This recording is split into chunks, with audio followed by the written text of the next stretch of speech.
atau rekayasa.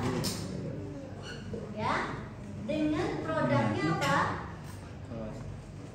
Produknya adalah desain interaksi. Oke. Nah, di sini kita menggunakan metodenya. Ya, metodenya adalah pendekatan atau cara yang kita lakukan, kita terapkan dalam proses engineering. Salah satunya adalah kita bisa gunakan user centered, ya. Ini bisa disebut metode, bisa juga prinsip gitu ya, ada prinsipnya. Prinsipnya di sini adalah nanti kita cari ya, kita lihat di slide berikutnya. Oke, jadi dia baru sebut pertimbangkan ya. Di sini untuk pengembangan juga tesnya nanti menggunakan user center. Ini ada tahapannya ya. Oke, kita lanjutkan. Ini saya lewat ya. Nah, ini what is interaction design? Ya, di sini adalah mendesain produk interaktif ya untuk mendukung manusia dalam berkomunikasi dan berinteraksi ya di dalam keseharian dan dalam pekerjaan sehari-hari.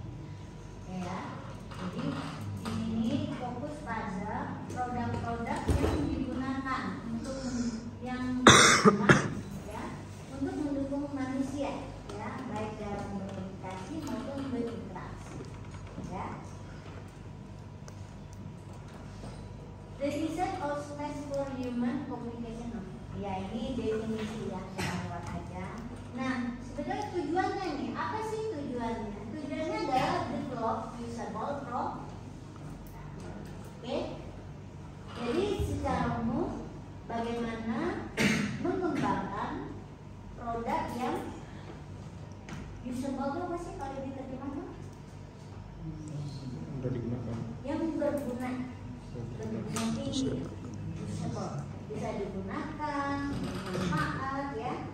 Usability, nah, usability ya di sini muncul kata usability ya. Maksudnya adalah usable produknya ya yang usability ini. Usability ini dinilai dari mana contohnya?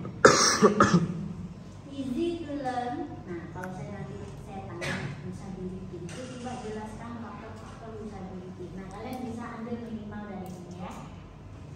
Easy to learn, ya, effective to use, and provide and enjoyable experience, ya. Minimal ini, karena dari sini nanti bisa diturunkan lagi menjadi supak, ya. Easy to learn misalnya, gimana coba easy to learn? Itu kan nggak bisa dibentukkan dari sesuatu yang satu ukuran, ya. Easy to learn itu misalnya ya, dia pasangan antara mudah dipelajari dan mudah diingat karena dia faktor kognitif.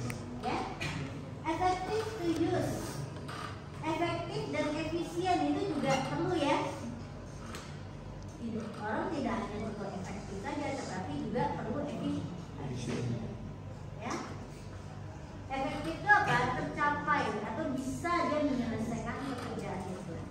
Ya, bisa dia misalnya gini, saya dikasih telepon baru, kalau saya mau kirim pesan saya masih bisa, tapi kalau saya nggak nemu caranya, nah itu berarti tidak efektif, nggak bisa saya lakukan ya. Nah, efektif dan efisien to use and provide an enjoyable experience. Oh, mananya cantik, mudah banget ya, pokoknya enjoyable, orang tuh puas, nyaman, itulah semua faktor experience Apa yang bisa dirasakan?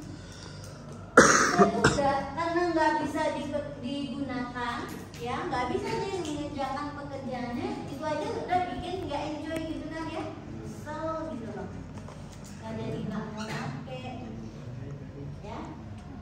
Jadi inilah yang disebut dengan usability, faktor kualitas yang perlu ditahu. Nah, tadi user centered design, kata kuncinya ini. Prinsipnya adalah dari user centered method itu melibatkan aja ya.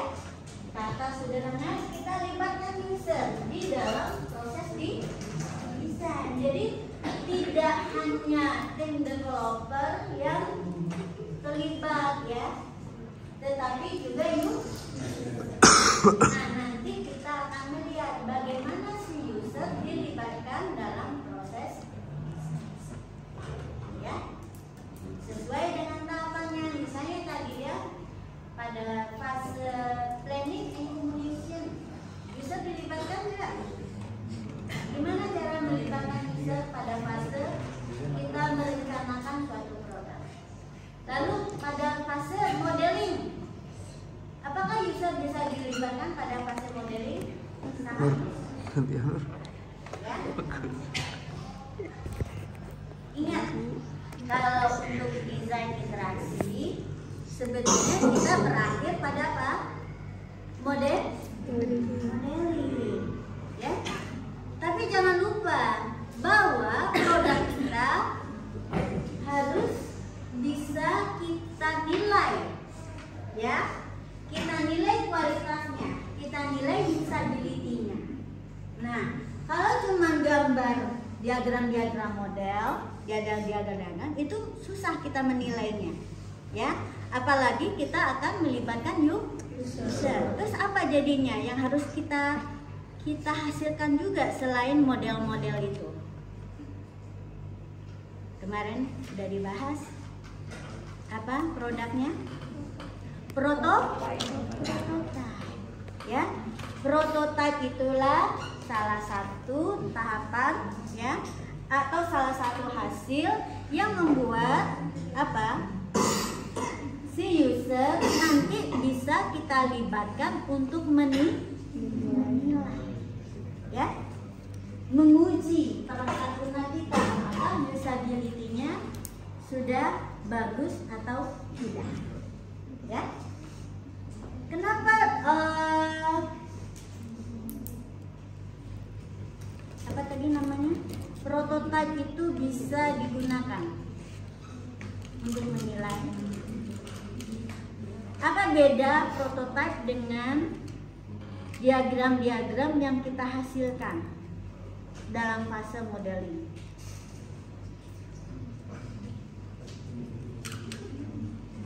Karena prototype itu intinya adalah suatu produk yang interaktif. Dia bisa nanti dipakai oleh user seolah-olah dia sudah berhadapan dengan aplikasinya. Terus apa yang berbeda? Kenapa dia disebut prototype? Nah, khusus prototype yang kita buat sebagai hasil dari suatu desain ini, dia dibuat tanpa kita perlu membuat atau menuliskan suatu kode program. Nggak perlu kode program, ya. Tapi dia bisa dibuat dengan menggunakan tools, ya, mulai dari yang sederhana hingga yang menggunakan perangkat lunak, ya, khusus. Yang sederhana, ya, nanti kita akan belajar macam-macam prototype, ya. Ada yang low fidelity, itu biasanya dia tidak digunakan lagi ketika kita akan mengembangkan produk yang sesungguhnya. Buang, ya, throw away, ya. Contohnya apa? Paper prototype, ya, bentuk yang interaksi, ya, yang dalam bentuk kertas gitu, ya. Dia bukan gambar biasa, tetapi dia bisa disimulasikan ya. Oke. Ada juga yang high fidelity. Contohnya apa? Prototipe yang sudah kita buat ya menggunakan tools tertentu. Bahkan katanya sudah ada mungkin ya sekarang. Saya nggak tahu ya, Figma itu sudah sejauh mana dia mengakomodir ya bahwa ketika desain interaksinya kita buat, dia selain bisa divisualisasikan dan interaksi, apakah komponen interaksi yang kita sudah desain itu bisa dijadikan bagian dari untuk mengembangkan program. Tapi misalnya gini, kalian udah belajar web programming ya, desain interaksinya kalian desain dengan apa? Toolsnya? Contoh pakai apa? Kita udah ada kan ya? VS Code. Ya, tampilan ya. Oke.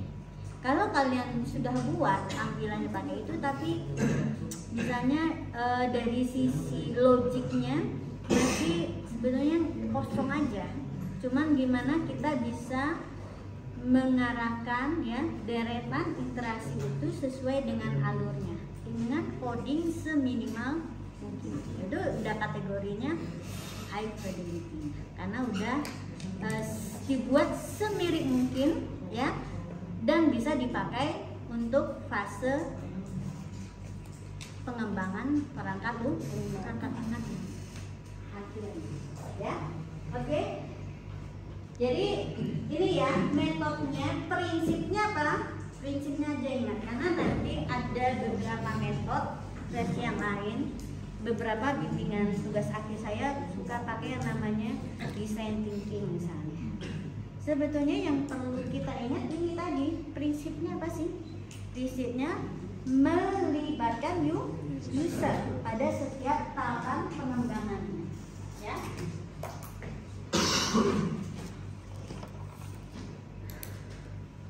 Which kind of deal ya.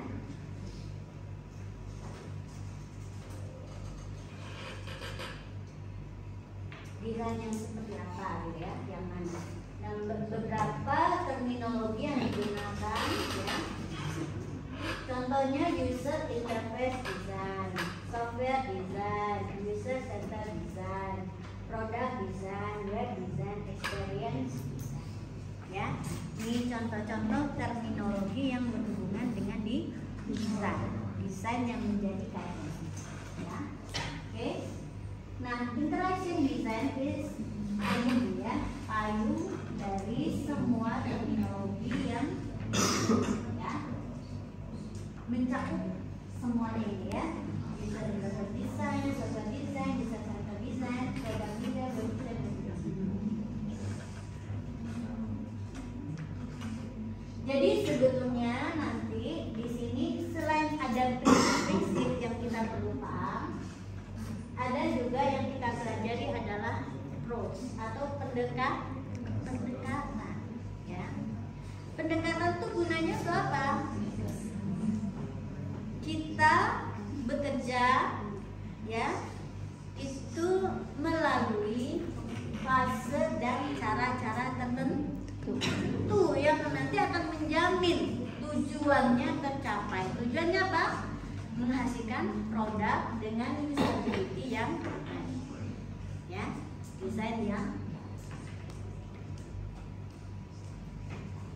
jadi interaction design ini memang sifatnya adalah multidisiplin ya, banyak yang berkontribusi atau bekerja dengan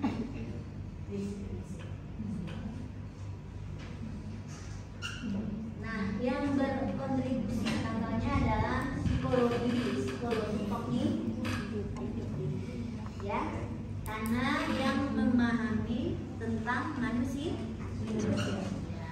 baik dalam proses bagaimana dia belajar ya, bagaimana manusia menerjemahkan informasi ya, atau memproses informasi ya, kedua nih, bagaimana manusia belajar, bagaimana manusia memproses informasi. Ya. Oke. Lalu juga ada social science, computing science, engineering, economic, import. Ya. Relasinya, ya. Graphic design secara umum tadi ya. Coba ingat-ingat lagi faktor-faktor usability tadi yang besar-besarnya aja. 1. Easy to learn, easy to remember, ya. Aspek kognitif. Yang kedua, effective to use. nah, aspek ekonomi, efektif, efisien, ya. Yang ketiga, seluruh, ya, yang berhubungan dengan experience, yaitu apa? Memberikan pengalaman yang menyenangkan, memuaskan, ya. Nah, salah satu yang mempengaruhi itu nanti adalah aspek grafiknya, ya, desain.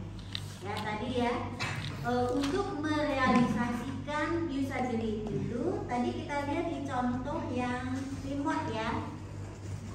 Dia bisa menggunakan salah satunya adalah apa tadi istilahnya, logical. Kita lihat ke atas ya. Nah, logical layout, ya. Logical layout ini ya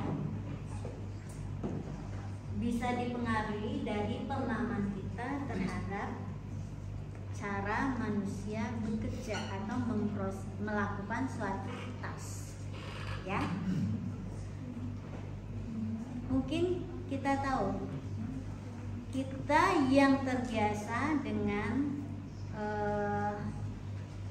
tata bahasa Latin ya, biasanya membacanya itu dari mana ke mana? Dari kanan ke kiri, ya. Enggak, kiri ke kanan tulisnya. Kiri ke kanan. Kalau huruf Arab, kanan kiri. Kanan kiri, atas bawah. Kalau huruf Korea itu dari mana? Kiri kanan juga. Kiri kanan ya, atas bawah. Kalau Mandarin? Kiri kanan. Sama. Kiri kanan. Itu iya, kanan, tapi ke bawah dulu. Ya ke bawah. Jadi urutannya gini. Ini satu baris pertama, ini baris. Kalau nggak salah ya. Nah, jadi ini juga salah satu. Nanti ini berhubungan dengan apa? Cara manusia memproses informasi, ya. Dia cara membaca teks, ya. Itu juga sesuatu yang perlu dikenal. Nah, kalau kita dengan tombol, biasanya kita dari mana ke mana ini prosesnya?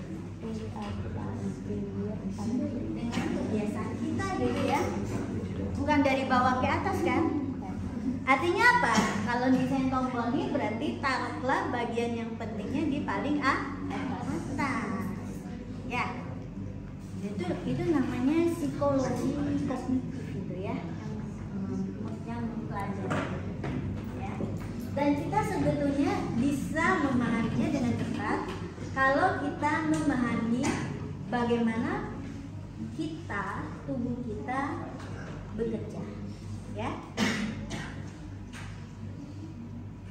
Saya lanjutkan ya, terima kasih.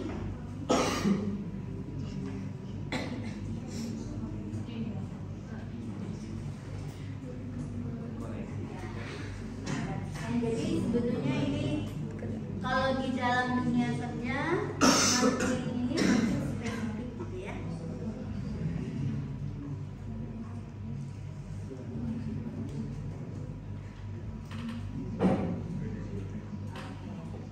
Nanti kenyataannya sebenarnya industri software di negara kita belum terlalu berkembang.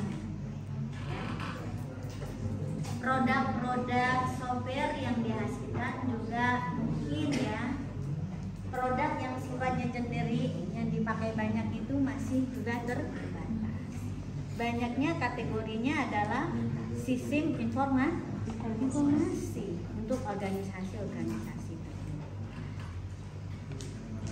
Produk yang bisa digunakan ya dalam kehidupan sehari-hari, tentunya ada nggak yang produk dihasilkan oleh dari internal Indonesia sendiri? Nggak ada ya. Kita sesungguhnya secara produk banyak menggunakan produk-produk dari luar. Saya ingin tahu ya, di gadget kalian tersedia aplikasi kategorinya apa aja? Situ ada aplikasinya? Atau web ya. Oke. Terus yang kalian pakai sehari-hari pasti untuk berkomunikasi. Apa contohnya ya? WhatsApp. Apalagi? Dulu anak-anak muda nggak WhatsApp pakainya, kan ada WhatsApp ya. Terus apa lagi? Perangkat yang sering kalian akses? Instagram. Itu namanya apa? Sosial media. Banyak. Ada yang bikinan dari sini? Nggak ada ya? Terus apa lagi? Sosial media. Entertainnya apa lagi? YouTube. Ya, sosial media juga kali ya. Game banyak. Game banyak yang diproduksi di sini ada ya. Dalam negeri ada. Terus apa lagi? Marketplace. Kamu pakai apa aja? Shopee apa lagi? Topet apa lagi? Cuma 2 itu. Berarti cuma 2 itu paling banyak ya. Terus tools yang lain yang paling sering dipakai yang ada di smartphone. Note udah include kan ya? Berarti apa ya nanti kalau kalian nanti bekerja di industri software dalam negeri, berarti kebanyakan nanti adalah develop yang berhubungan dengan sistem informasi ya. Padahal kalian kan bisa bikin contoh aplikasi untuk marketplace itu juga bisa kan ya. Terus sosial media harusnya juga bisa kan?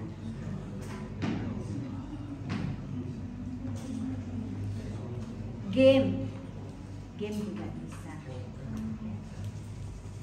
Kalau dulu saya pengalaman pernah mengembangkan, terlibat dalam pengembangan sisi informasi juga, tapi ini khusus karena ini menyangkut suatu proses produksi ya di industri tekstil ya, dimana kita membuat suatu perangkat lunak yang bisa memonitor ya sekumpulan mesin tekstil apakah dia jalan atau tidak. Kalau dia jalan ya kan itu ada benang ya yang diproses jadi kain. Kita bisa hitung ya, kita bisa hitung berapa panjang kain yang sudah dihasilkan dari benang yang sudah dipakai dengan menghitung dengan rumusan tertentu. Lalu kita bisa juga tahu terhadap mesin-mesin tersebut sesuai dengan layoutnya ya, itu bisa di-assign siapa operator yang bertugas, siapa teknisi yang bertugas. Karena operator tuh dia kerjanya apa nanti? Kalau mesin itu berhenti, itu salah satu sebabnya adalah karena benangnya putus. Nah, kalau benang putus itu yang dilakukannya nanti adalah operator. Ya. Kenapa ada aplikasi seperti ini, sisi informasi seperti ini? karena dulu itu ada fase di mana dalam jargonnya orang industri itu adalah ada integrated sistem yang terintegrasi. Lalu di sana tuh nanti salah satu tujuannya adalah agar prosesnya bisa dimonitoring dan ditingkatkan efisiensi, efektivitas dan efisiensi. Nah, yang seperti ini menurut saya nggak tahu ya, agak jarang-jarang sekarang dibuat. Terus teman saya juga bisa mengembangkan juga, ada produk-produk khusus untuk bidang-bidang tertentu. Contohnya adalah sekarang malah udah banyak ya desain ini, gambar pola sebelum dicetak ke jadi kain, pola kain, berbagai industri. Kalian nanti untuk tugas kelompok ya, karena tujuan kita kan ini ya, bisa membuat suatu desain interaksi yang bagus ya, dimana kita nanti bekerja ya sesuai dengan tahapan engineeringnya ya, dengan kita melibatkan apa ya. Jadi kalian nanti akan diberikan pengalaman ya, realnya seperti apa sih bekerja sebagai desainer suatu perangkat ya, kalau istilahnya tuh UI ya, dan itu biasanya bekerja di dalam tim ya. Oke. Nah, ini ya, nanti outputnya tadi adalah suatu produk perangkat lunak yang desain interaksinya bagus ya, harus desain interaksinya bagus. Bagus tuh harus bisa diukur ya. Oke, bagus